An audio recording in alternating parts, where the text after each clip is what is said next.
One of the big differences between working at home and working at Stereotaxis is just sort of the toys that you have available. When you're at work, you've got a lot more choices. So like I've got this really nice 56-inch flat screen that I sit there and do all the graphics on.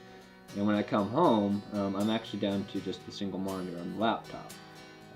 Work kind of supplies some other things. You know, I've got a nice Wacom tablet, a 3D mouse, so you know there's a lot of gear and a lot of cool programs too. I've got the whole Adobe suite.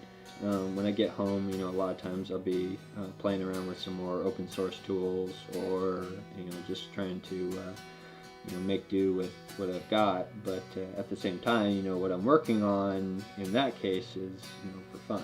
It's something that I'm more interested in and maybe more passionate about, just because it's right along what I want to do. And a lot of times when you're doing stuff for at work, I mean it's interesting, but putting an advertisement together with old couple walking holding hands in hands isn't exactly targeted towards me. Probably my favorite part about being at home is it's just a more comfortable environment, and the pressure's all off.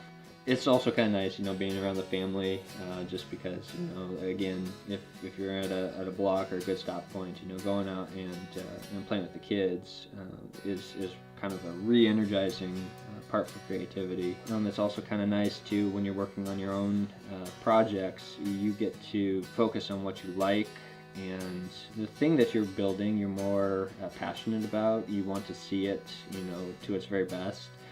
Which can sometimes be a little bit of a disadvantage, because without somebody else chipping in that, all right, you've been at that for too long, it looks fine, it looked fine an hour ago, you're gonna sit there and kind of work at it until you think it's perfect, and sometimes that just doesn't happen.